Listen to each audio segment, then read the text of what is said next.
there are two different types of textures. There is what? What type of textures are there? Anybody want to guess? Original, or what do you think? Smooth is a way of describing a way a texture is.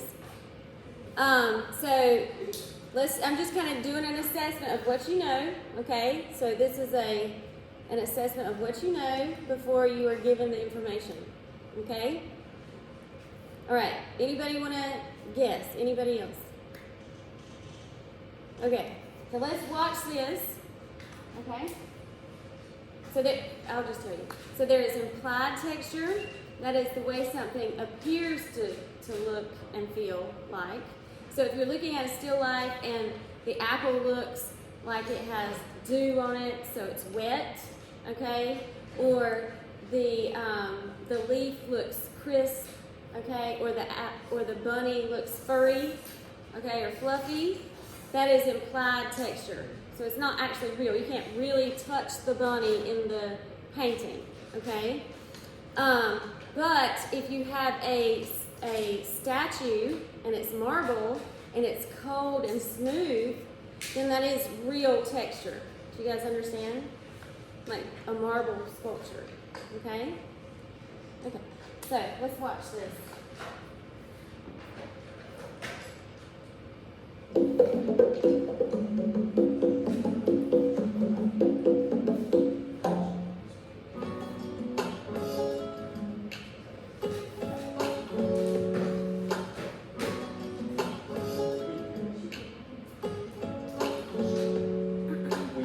Think of art as something just to look at, but a lot of artists make their work to stimulate our other senses.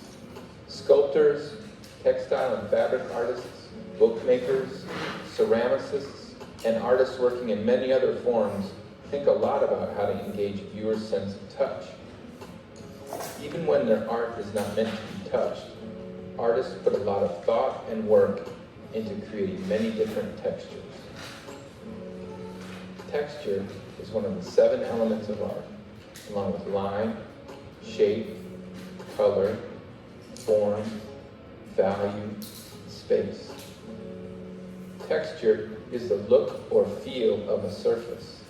Just like form, texture can be real or implied. If you were to run your hand across this sculpture by Alberto Giacometti, you would feel the hardness of the bronze metal and the roughness of the form that Giacometti created. This is called actual texture. Implied textures are only visual. They can't be felt. For instance, if you could touch the canvas of this self-portrait by Chuck Close, you wouldn't feel the varied textures of skin and hair. You would feel the smoothness of the oil paint. So these textures are implied because we can only see them. There are countless ways that artists create implied textures. How many different kinds of lines do you notice in this painting by Roy de Forest? You have the zigzag lines creating a woman's hair on the left, cross-hatching creating her skin, the blurred smudged colors coming out of the dog's mouth and the man's mouth in the center. Those are just to name a few kinds of implied textures here. Textures can also be created through use of shapes.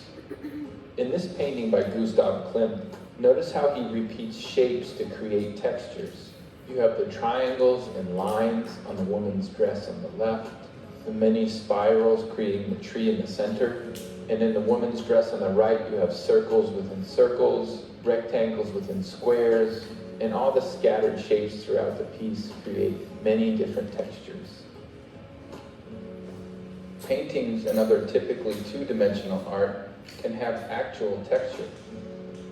Sometimes artists layer paint on the canvas so thick that it becomes three-dimensional. At that point, the paint is a sculptural element that can be manipulated and shaped. Some artists build up fabrics, textiles, jewelry, and many other objects on the canvas to create additional textures. Artists often feature the natural textures of the materials they use. or textures uniquely created and formed by hand. Whatever the approach, textures are an expressive tool artists use to reinforce their overall messages. The next time you're making a painting, drawing, collage, or sculpture, find a way to incorporate textures that say something relevant and important to you. Ooh. Okay. So, let's look at some of these things that we just saw. So what do you think? I saw, okay. So I love this one. Alright, so what do you think about this sculpture of a cup and spoon? So all of you that are on your devices or on your phones, gentlemen and ladies, girls, guys, I'm seeing half the class paying attention and half the class not paying attention. Okay, so y'all need to be looking up here. So how do you feel about the spoon and cup? Why would an artist create a spoon and cup out of fur? Fur. Yes. Or, yeah, it's fur. Hair. Why would they create it out of hair?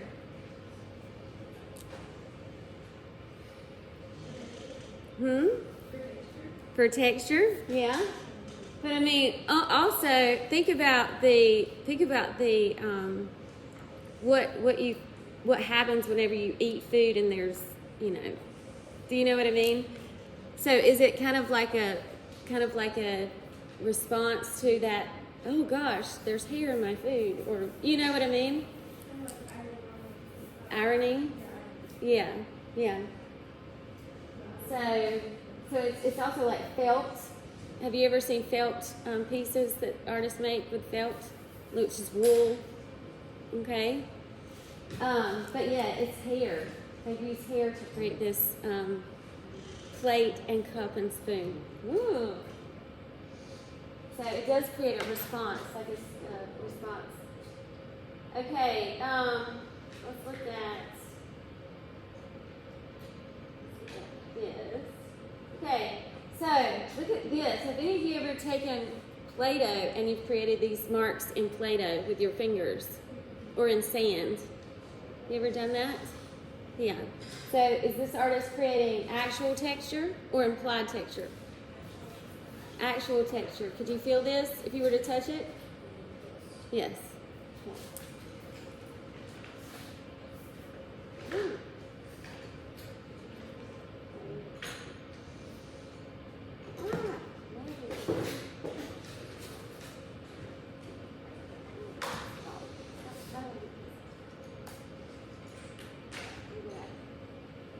Okay, so we'll just watch this. So, this is that artist.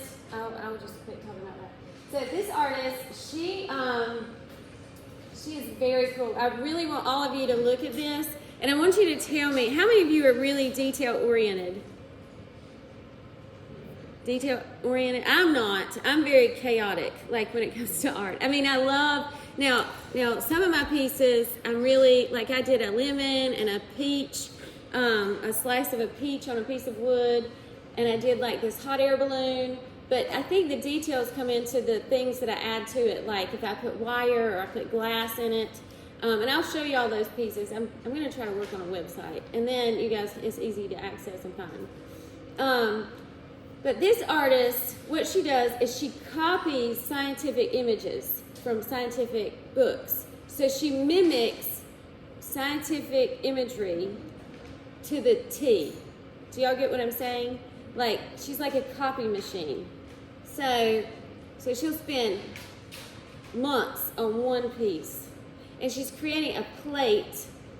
So a printing plate, an etching. So this is an etching. Okay. So she's creating an etching. So it's like so she has to put an emulsion on it, and then she prints it. Okay. So it has to be perfect, and if anything is wrong, then it has to be redone. Okay? So watch her as she describes her process of creating this, and look at the way she creates waves in the ocean or spider webs, and the way that texture is created through her process. Okay?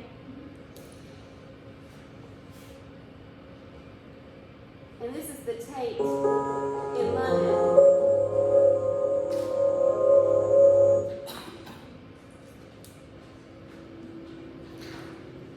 The thing I like about taking that course is that it just takes a second for the information to go bam, all the way in. And then you can explore it later. I have been painting this image, wow, for maybe 3 years, on and off. So, you know, tedious for some. For me, it's kind of like being there.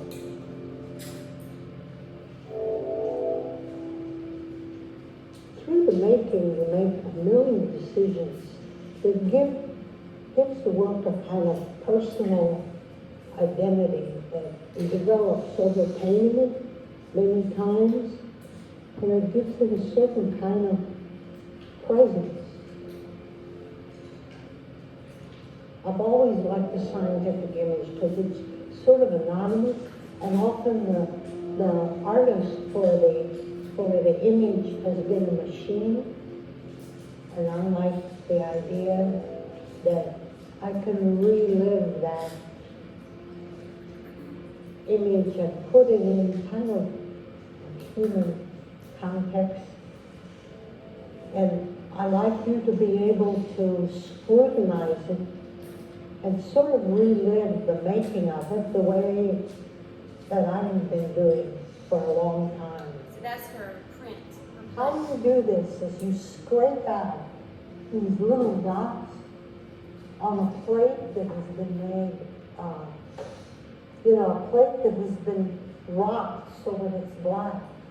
So all these little spots have been scraped down. That's You the see, the plate is quite gorgeous in its own way.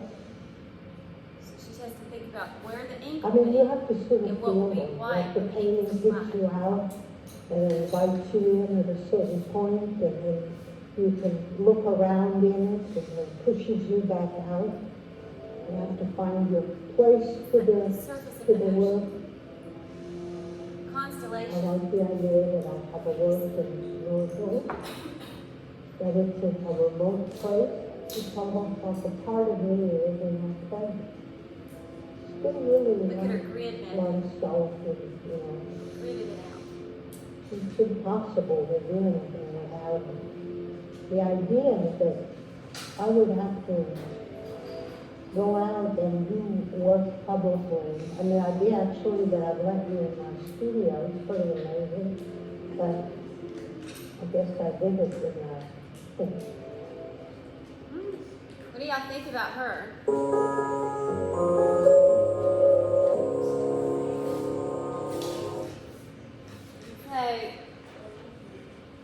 So what are your thoughts on that artist and her work, her scientific drawing? Do you think that that's art? Do you think it's art, or do you think it's just copying photographs? Art? Yes? No?